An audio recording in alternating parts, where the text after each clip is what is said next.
Bonjour à chacun, chacune. Les bancs qui étaient un peu plus clairsemés les dernières semaines commencent à se remplir petit à petit. Ça signe que les vacances sont peut-être derrière vous pour beaucoup d'entre nous. Peut-être qu'il y en a encore quelques-uns pour qui c'est devant, mais j'espère que vos vacances, vos congés se sont bien passés. Et on est heureux en tout cas de se retrouver ensemble encore ce matin pour méditer la parole de Dieu. Et je voudrais commencer par vous citer un verset qui va s'afficher normalement. Je te mets la pression, Louis. Merci. Le psaume 13, verset 6, qui dit « Moi, j'ai confiance en ta bonté, j'ai de la joie dans le cœur à cause de ton salut. Je veux chanter en l'honneur de l'Éternel, car il m'a fait du bien. » C'est une belle déclaration de foi, n'est-ce pas? C'est le genre de verset peut-être qu'on pourrait trouver facilement affiché dans votre salon, peut-être, avec un beau paysage derrière. Ça se faisait beaucoup à une époque, ça se fait peut-être un petit peu moins maintenant. Mais voilà, c'est le genre de verset qu'on pourrait facilement afficher dans nos foyers. Moi, j'ai confiance en ta bonté. J'ai de la joie dans le cœur à cause de ton salut. Je veux chanter en l'honneur de l'Éternel, car il m'a fait du bien. Est-ce que c'est ce type de verset qui vous caractérise chaque jour de votre vie, même dans les jours les plus sombres?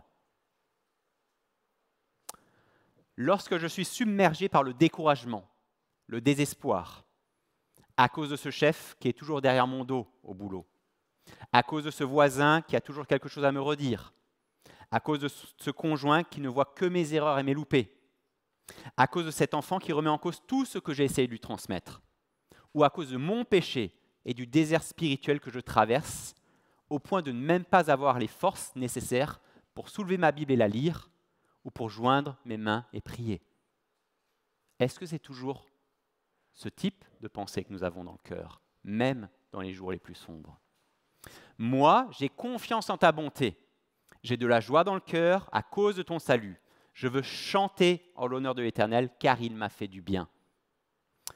Lorsqu'on lit ce type de déclaration de foi, on peut parfois être gêné et se dire que celui qui écrit de telles choses brutes comme ça n'a sans doute jamais vécu les jours sombres que moi je suis en train de vivre.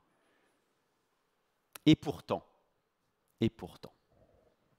David, puisque c'est lui qui a écrit cette belle déclaration de foi, n'a pas écrit ces mots dans un moment facile à vivre pour lui, loin de là.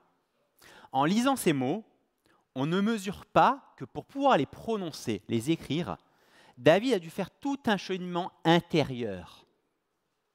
Les 5 versets qui précèdent le psaume 13, verset 6, démontrent à quel point David vivait des jours sombres et difficiles au moment de rédiger ce psaume. Et à quel point le chemin a été rude pour lui avant d'en arriver à pouvoir affirmer ce verset 6. Et je vous invite à prendre vos Bibles. Le texte va être affiché, mais je vous invite quand même, je vous encourage à prendre vos Bibles. Et si vous avez ces Bibles-là, c'est à page 372. Et à prendre vos Bibles pour lire le psaume 13. Psaume 13. Et là, on va lire tout le psaume et pas se contenter de lire le dernier verset. Psaume 13. Au chef de chœur, psaume de David. Jusqu'à quand, Éternel, m'oublieras-tu sans cesse? Jusqu'à quand me cacheras-tu ton visage? Jusqu'à quand aurai-je des soucis dans mon âme et chaque jour des chagrins dans mon cœur? Jusqu'à quand mon ennemi s'attaquera-t-il à moi? Regarde, réponds-moi, Éternel, mon Dieu. Donne la lumière à mes yeux, afin que je ne m'endorme pas du sommeil de la mort. En effet, mon ennemi pourrait dire, je l'ai vaincu. Et mes adversaires se réjouirent en me voyant ébranlé. Moi, j'ai confiance en ta bonté, j'ai de la joie dans le cœur à cause de ton salut. Je veux chanter en l'honneur de l'Éternel, car il m'a fait du bien. Il est bon d'avoir parfois le contexte du verset. Dans ce psaume, David nous décrit son chemin intérieur qui l'a amené à être restauré et à déclarer cette magnifique déclaration de foi en 3 étapes principales. D'abord, du verset 2 au verset 3, David lance un cri de détresse à Dieu. Versets 4 à 5, c'est un appel au secours que David transmet à Dieu. Et enfin, cette louange proclamée à Dieu au verset 6. Et avant de tirer le fil de ces 3 étapes qui ont permis à David d'être restauré, de faire cette merveilleuse déclaration de foi alors qu'il était au plus bas, il est important de remarquer que ce psaume commence par cette simple indication, au chef de chœur. Qu'est-ce que ça veut dire, au chef de chœur? Ça veut dire que ce psaume était chanté par le peuple d'Israël. J'insiste, ce n'est pas seulement le verset 6, cette déclaration de foi, qui était chantée par le peuple, mais c'est tout le psaume 13 qui était chanté. Tout ce psaume, avec ce cri de détresse, cette plainte adressée à Dieu, ainsi que cet appel au secours, qui peuvent peut-être nous paraître choquantes à nos oreilles, et qui, de toute évidence, n'étaient pas choquantes aux oreilles de Dieu. C'est tout ce psaume qui est inspiré, et pas simplement le verset 6 et cette belle déclaration de foi. Tirons maintenant le fil de ces 3 étapes du chemin intérieur restaurateur de David. D'abord donc ce cri de détresse qu'il adresse à Dieu au verset 2 et 3. À 4 reprises, David adresse ce même cri de détresse à Dieu. Jusqu'à quand? Jusqu'à quand? L'épreuve est longue. David est à bout. Ces 4 jusqu'à quand représentent quelque part les longs soupirs de David devant Dieu, d'un homme abattu, désespéré. La douleur, l'impatience de David sont palpables. Et David ose le dire à Dieu. 3 éléments pèsent sur David à ce moment-là et qui lui font poser cette question à 4 reprises. Ces 3 éléments sont les suivants.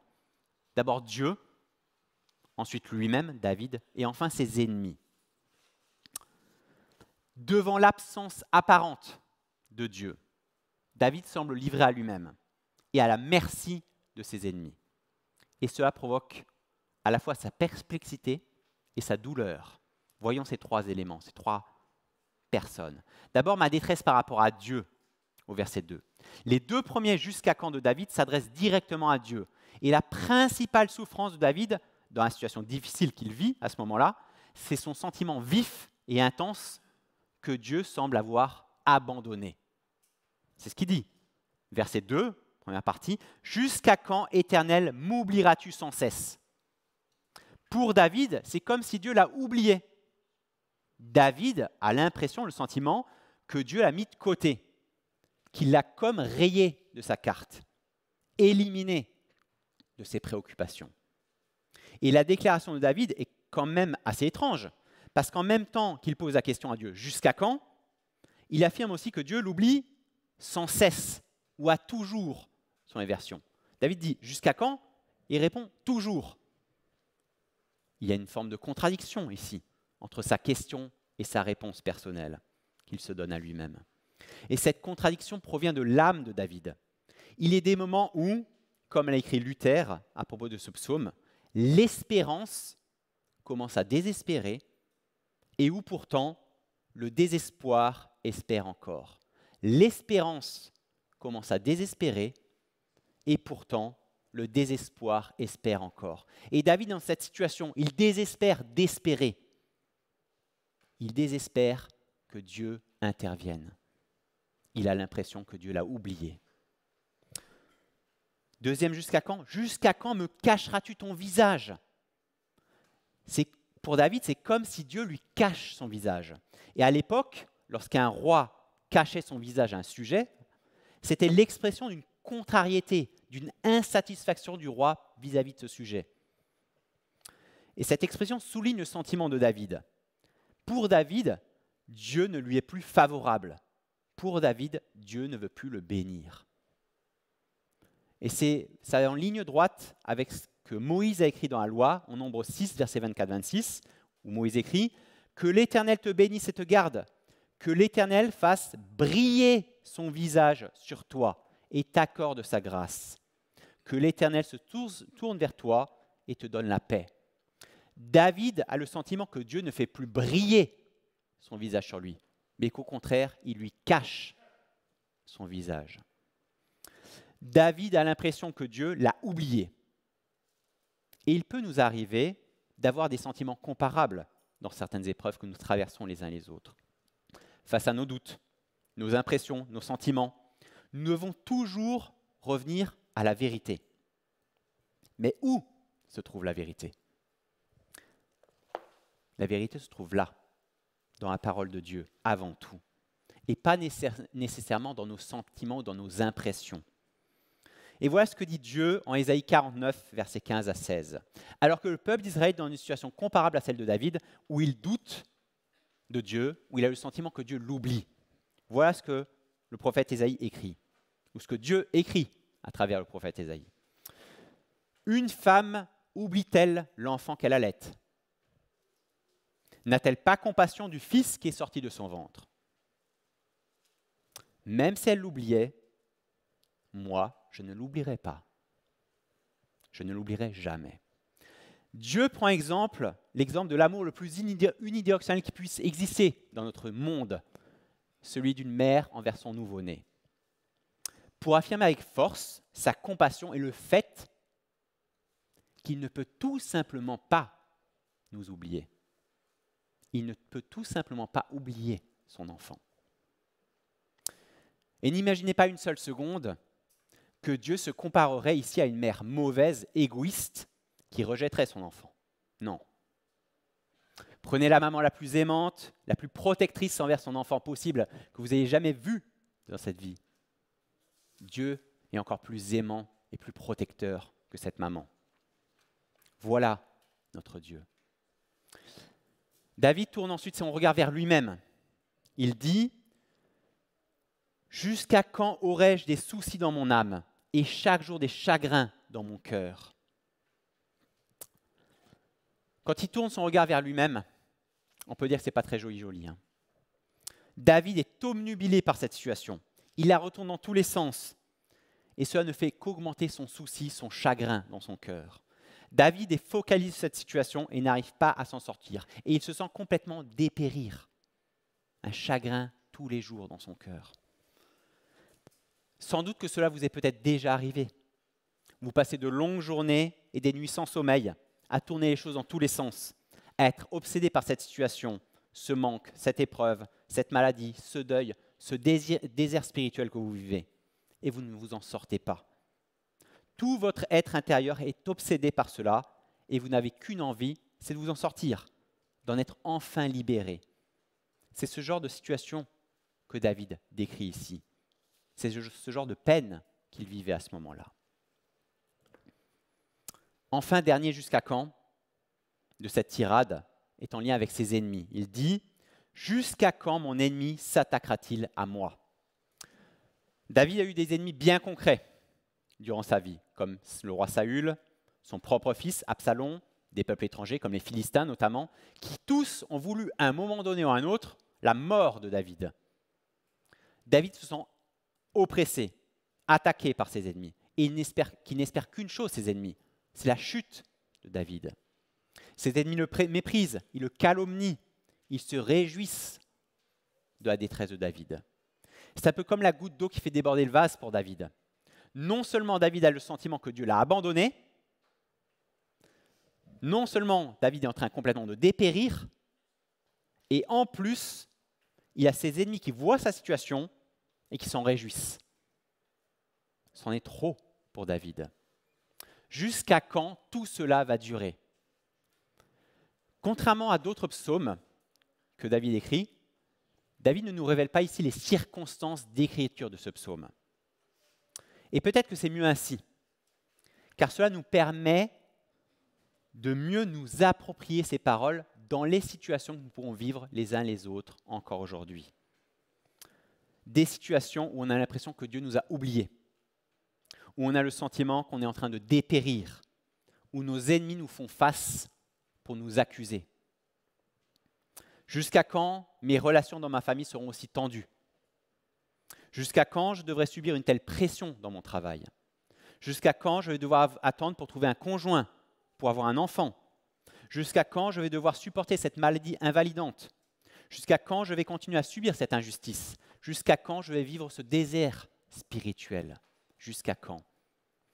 Dans ce type de situation, jusqu'à quand? Est-ce que nous osons dire les mêmes mots que David à Dieu? Bien entendu, c'est pour les autres, hein.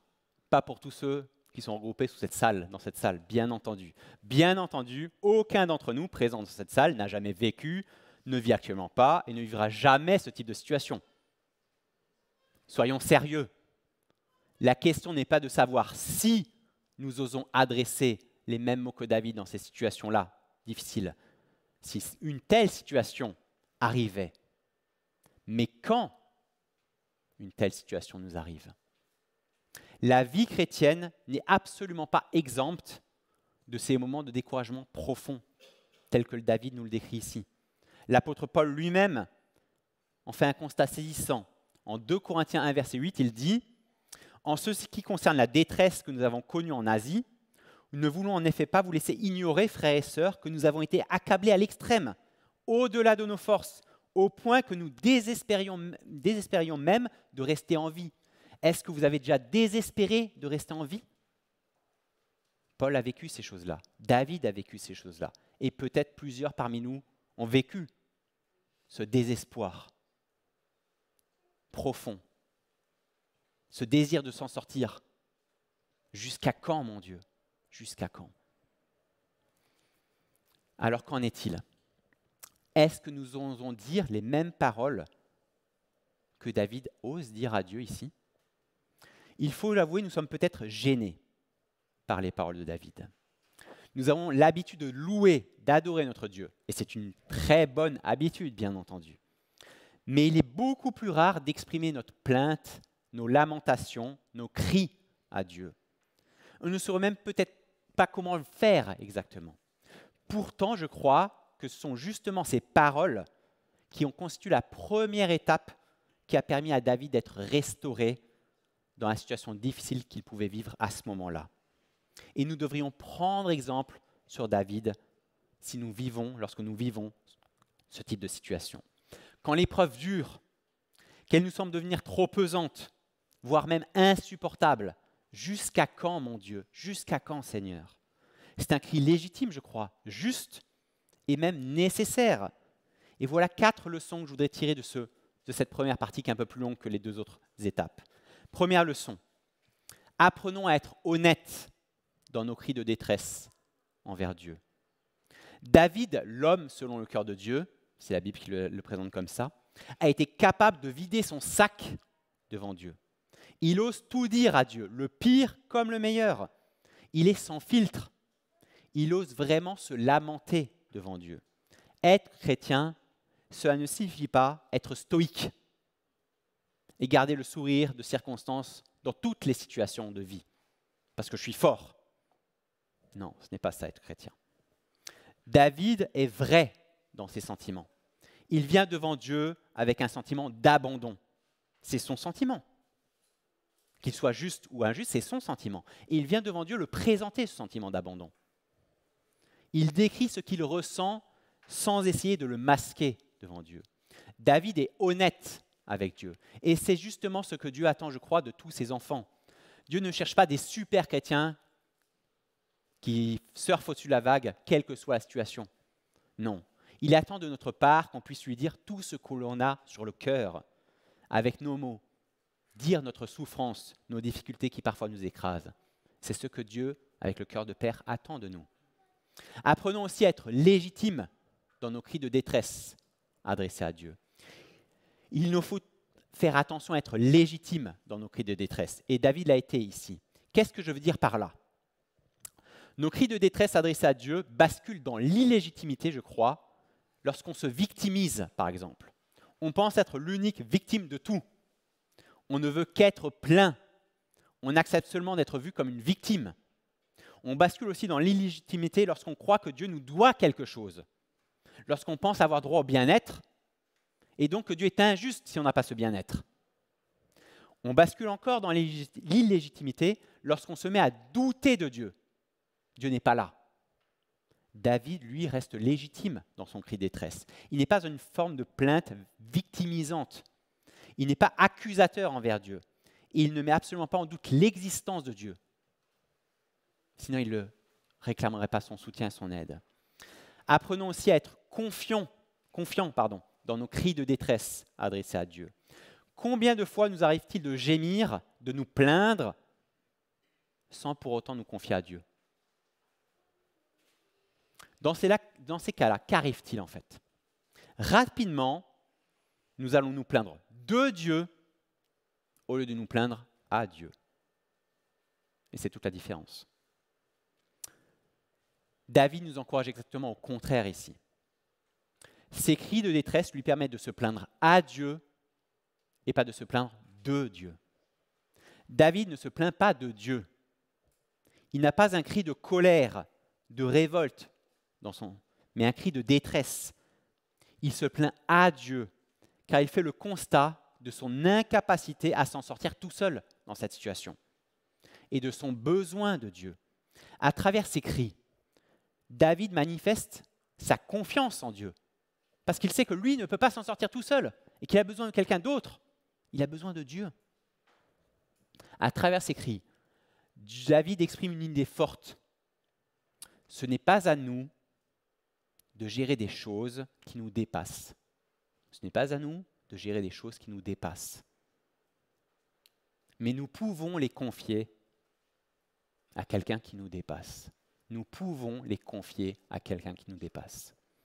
Et enfin, quatrième leçon, apprenons à interrompre nos cris de détresse adressés à Dieu. Cette première étape où on crie notre détresse à Dieu est indispensable, je crois, dans ce cheminement restaurateur. Mais si on reste en boucle dans cette étape, alors on ne va jamais pouvoir achever notre rétablissement. Le fait d'exprimer sa souffrance n'est pas un but en soi. On ne doit pas négliger cette étape en exprimant notre chagrin à Dieu, mais cela n'est qu'une étape, que la première étape. Une étape dans laquelle on ne doit pas rester figé. David l'a très bien compris et il ne s'arrête pas à ce cri de détresse. Que fait-il après ? David lance un appel au secours à Dieu. Du cri de détresse, David passe à l'appel au secours lancé à Dieu. Il passe de jusqu'à quand à l'appel au secours à travers la prière. David n'est pas fataliste en disant bon, c'est le karma, c'est comme ça. Non, il n'est pas fataliste. David intercède, il prie, il invoque, il supplie Dieu de venir à son secours pour qu'il lui épargne 2 désastres en particulier. Premier désastre, son éloignement de Dieu, qu'il compare à une mort. Et deuxième désastre, la satisfaction de ses ennemis. D'abord, verset 4, le premier désastre. « Regarde, réponds-moi éternel mon Dieu, donne la lumière à mes yeux, afin que je ne m'endorme pas du sommeil de la mort. » David sait que son secours est en Dieu. Et dans le verset 4, on retrouve 3 verbes. Regarde, réponds, donne la lumière. 3 verbes qui expriment l'appel au secours de David. Et ces 3 verbes sont en lien direct avec ce qu'il a dit précédemment. D'abord, regarde. Regarde, mon Dieu, plutôt que de m'oublier. Regarde. David prie Dieu de considérer la situation difficile dans laquelle il est. Il le prie d'avoir un regard sur cette situation. Deuxième verbe, réponds. Réponds plutôt que de me cacher ton visage.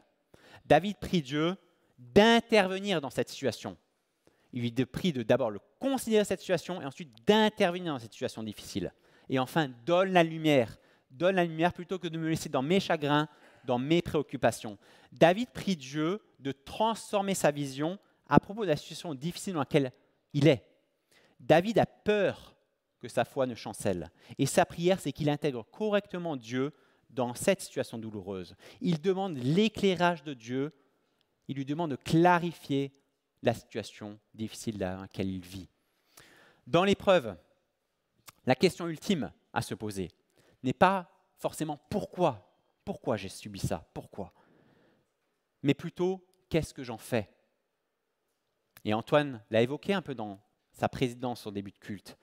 Ça peut être une occasion de lever les yeux à la croix. Ça peut être une occasion de nous rapprocher de Dieu. À travers son appel au secours, David vient puiser auprès de Dieu les forces nécessaires pour sortir de son désespoir. il lance cet appel au secours à Dieu. Cet appel au secours aussi est là pour contrecarrer ses ennemis. Verset 5. En effet, mon ennemi pourrait dire « Je l'ai vaincu » et mes adversaires se réjouissent en me voyant ébranlé. Les ennemis de David sont prêts à sauter de joie et à se réjouir de son échec, de son éloignement de Dieu. Une telle situation ne serait pas seulement un sujet de tristesse pour Dieu, mais aussi un sujet de réjouissance pour les ennemis de David. La réputation de David, mais aussi celle de Dieu, sont en jeu dans cette situation. Et David ne veut pas que la réputation de Dieu soit tachée par sa manière de vivre la situation difficile qu'il traverse. Là encore, c'est un appel au secours pour que dans la situation dans laquelle il vit, difficile, David ne fasse pas en sorte que la réputation de Dieu soit entachée. Et c'est aussi un appel au secours qu'on peut faire nous-mêmes. Et troisième et dernière étape, cette louange proclamée à Dieu. Après avoir dressé son cri de détresse à Dieu, lui avoir lancé un appel au secours, David est maintenant capable de proclamer une louange merveilleuse à Dieu. Et lors de cette troisième étape de son cheminement intérieur vers la restauration, David prend position face à ces difficultés. David commence sa louange par ce mot tout simple, « moi »,« moi ». David est dans une situation difficile, pesante. Il est découragé. Mais malgré tout, il choisit de réaffirmer personnellement sa foi et de louer Dieu. Malgré tout ce qui précède, ou plutôt à cause de tout ce qui précède, il veut proclamer sa foi et louer l'Éternel. Et dans sa louange qui suit, David fait 3 proclamations. D'abord, il proclame sa confiance dans la bonté de Dieu. Lorsque l'épreuve nous pousse dans nos retranchements et qu'elle dure au point de désespérer de pouvoir nous en sortir, alors cette épreuve peut nous amener à douter de la bienveillance et de la bonté de Dieu. Pourquoi permet-il cette épreuve? Dans quel but? Combien de temps encore? Jusqu'à quand? S'il est légitime de s'interroger et d'oser apporter ces interrogations à Dieu, comme on l'a vu précédemment, il est primordial de se souvenir que s'il existe beaucoup d'incertitudes dans cette vie, il y a une chose qui reste sûre, la bonté de Dieu. Quelles que soient nos circonstances de vie, Dieu est bon.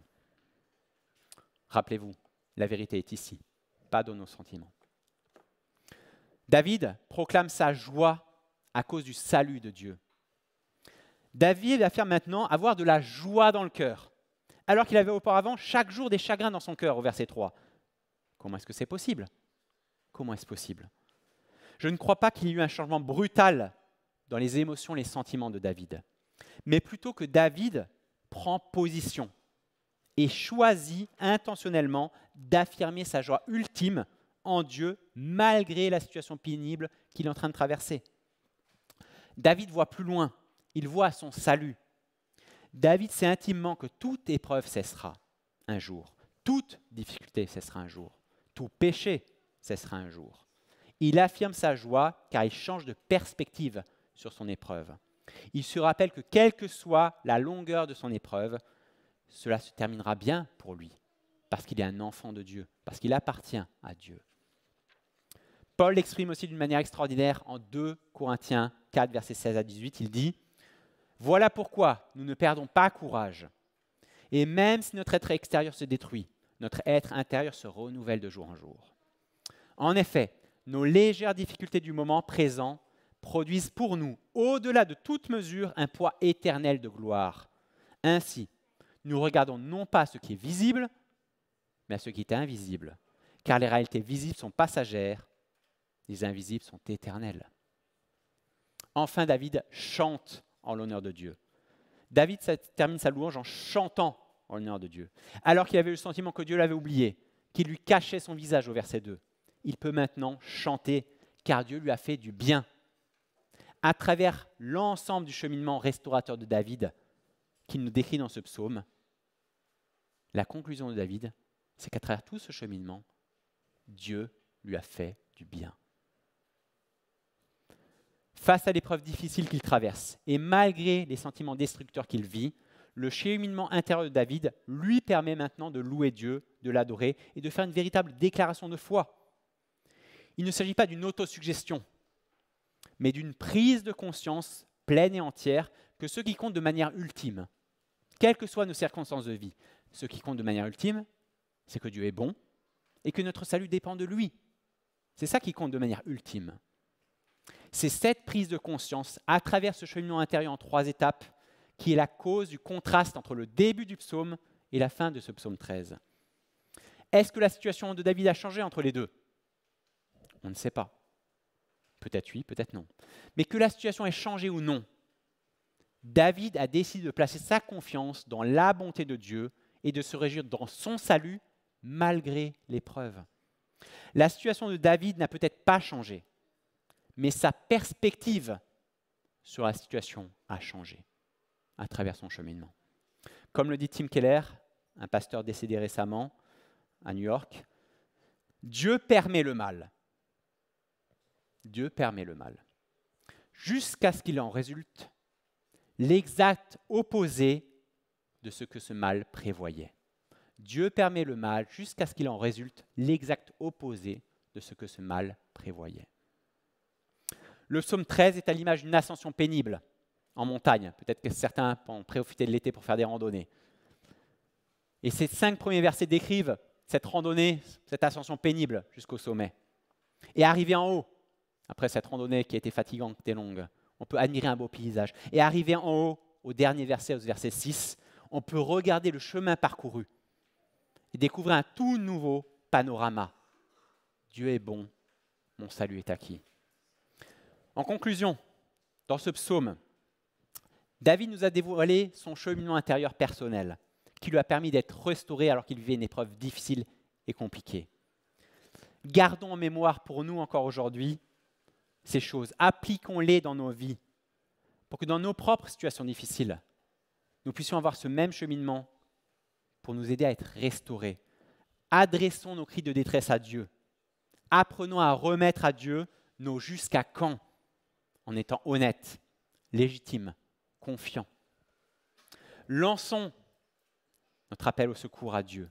Apprenons à intercéder envers notre Dieu pour qu'il vienne à notre secours, pour qu'il considère cette situation, pour qu'il intervienne dans cette situation. Et proclamons notre louange à Dieu.